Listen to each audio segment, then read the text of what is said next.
So I'm at the Hickory Creek Wilderness area,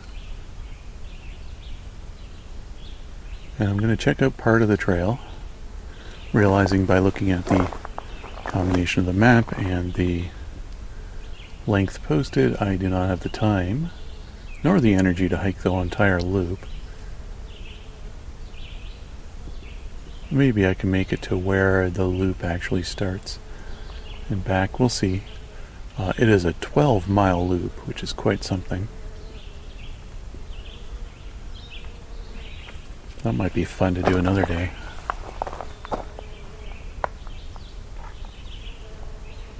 I don't even know if I've ever done a 12-mile loop before.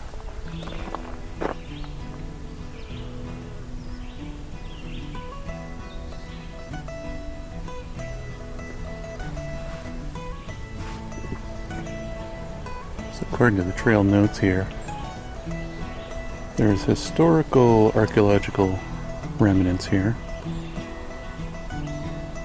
and ancient ruins and bears. So I'm going to be careful not to be too quiet.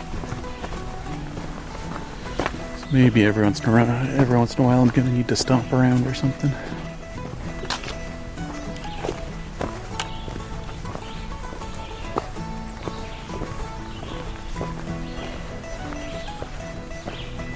My name is Rob, and this is Songbirding.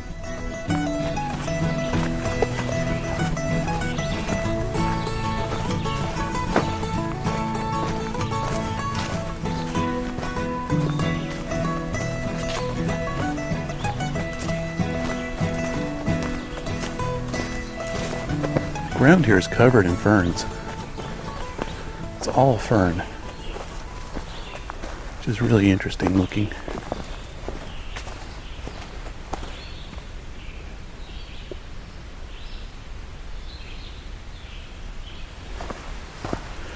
Now it's afternoon. I don't expect a whole lot in the afternoon, so I'm going to hike for a little bit and see what we get.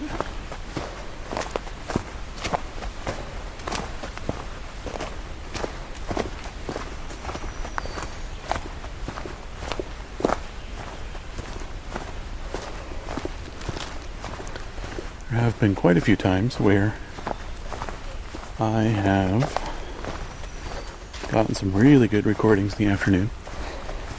Nice and clear because overwhelming amount of birdsong at that time. So you can catch individual birds singing a bit more cleanly.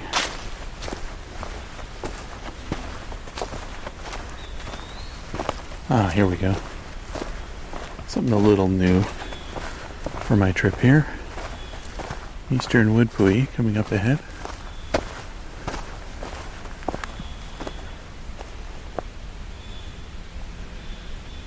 Let's hope we hear it more again. Notice the lichen patches on the trees here are bigger than I'm used to seeing. Not maybe have a slightly longer growing season.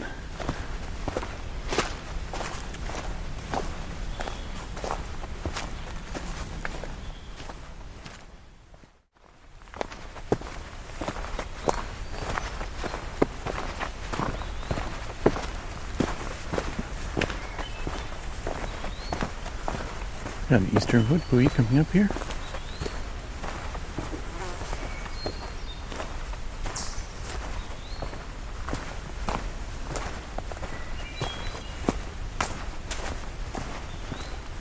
He actually sounds a little more abbreviated than I'm used to hearing. I don't know if that's a regional thing or just an individual group.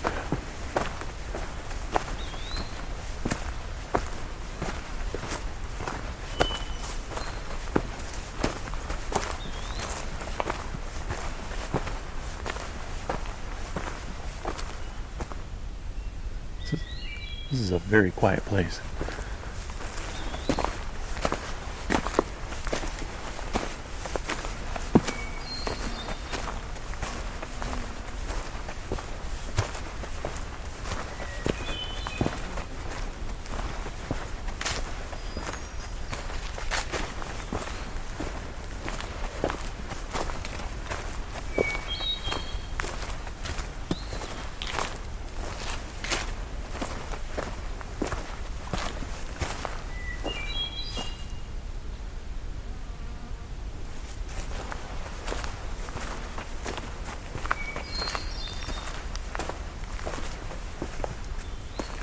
There we go.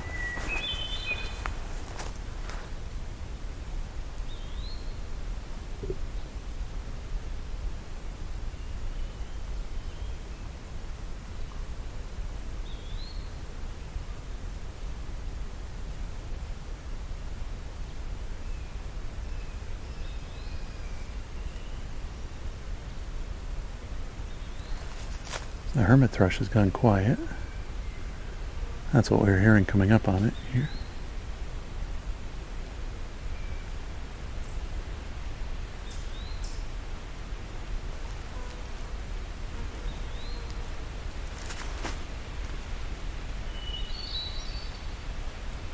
There we go.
Alright, I left out a recorder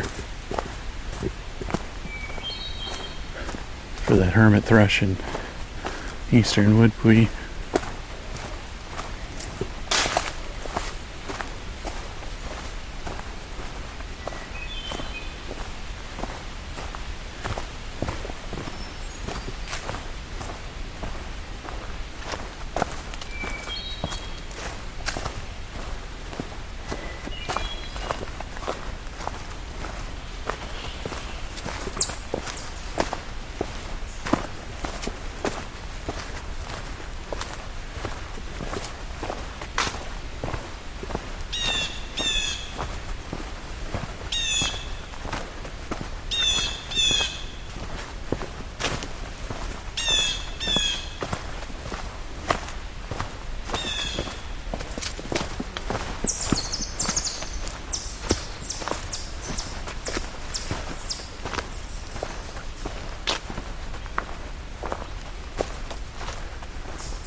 Ooh, what's that?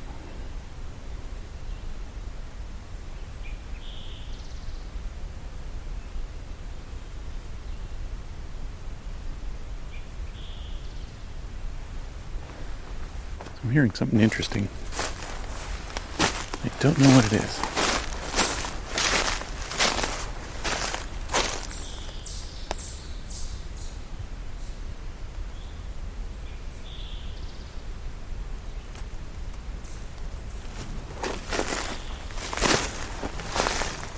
New song to me. Or it could be a scarlet tanager.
hard to be subtle at all with all the grass, or the dead leaves on the ground.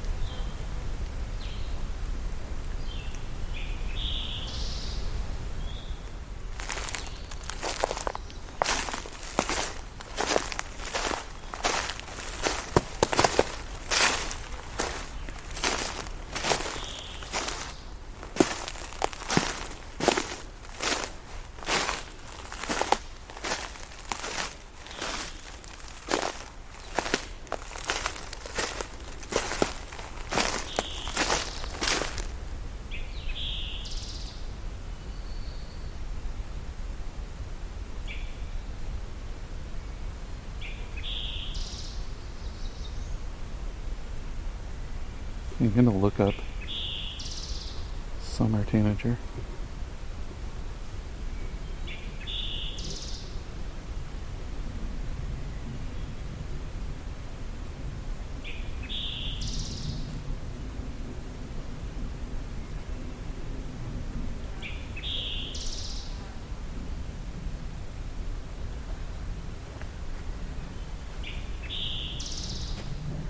Alright, so I'm unfamiliar with this bird,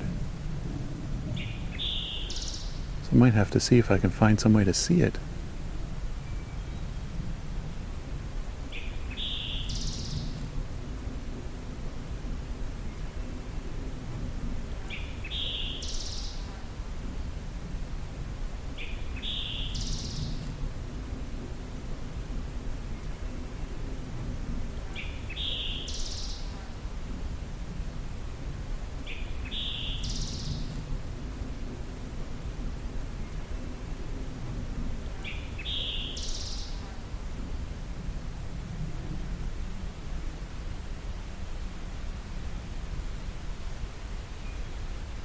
It does sound like a scarlet tanager.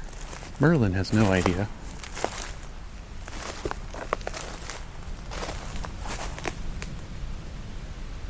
Now it's stopped.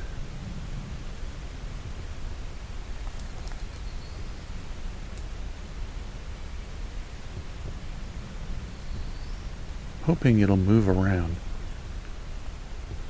within view so I can see what this is.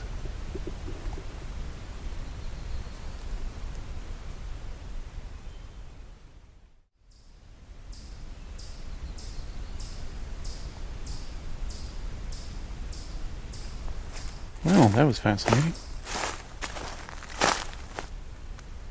So I'm going to get back on the trail and continue along.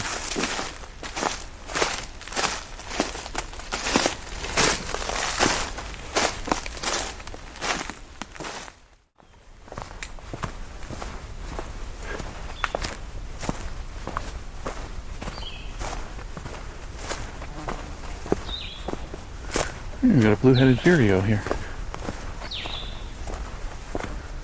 It's just like the red-eyed, well, similar to the red-eyed vireo. Just a lot sweeter sounding.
Oh, this is a really neat view.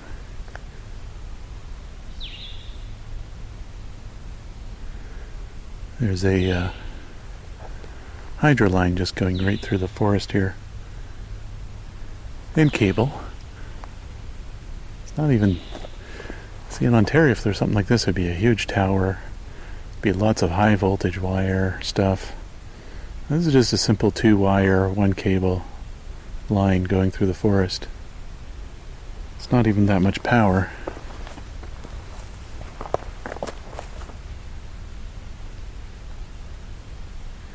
Interesting to see so many trees cut down just for such a small amount of power to end up being wired through.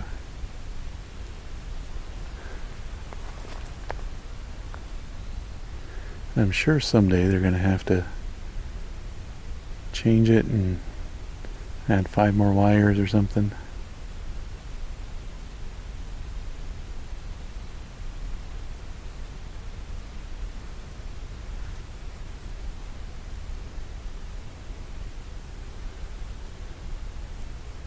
As much as it's too bad that they cut a line through the forest like this, it actually allows you to kind of see the entirety of the forest around here, because now there's no trees blocking the way down to the valley. And then back up on the other side.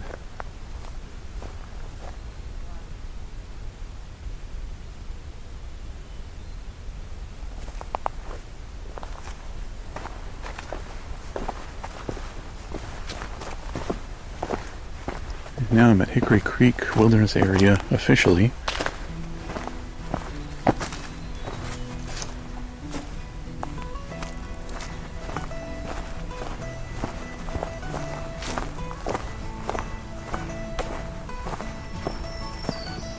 A black-footed green warbler.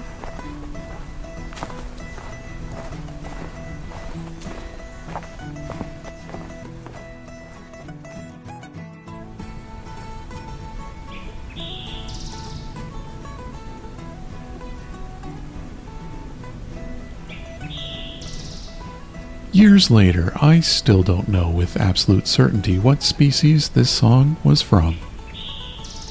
But I now strongly suspect it was an eastern towhee. See the notes in the eBird checklist in the episode notes for my reasoning behind this. Did you know that Songbirding has a Patreon with bonus content? Visit songbirding.com/support for a link to it and other ways to support the podcast. Songbirding, the Allegheny National Forest, is a Songbirding Studios production and was recorded, engineered, narrated, and created by me, Rob Porter, with cover art and logo design by Lauren Helton, and Creative Commons music from Jason Shaw.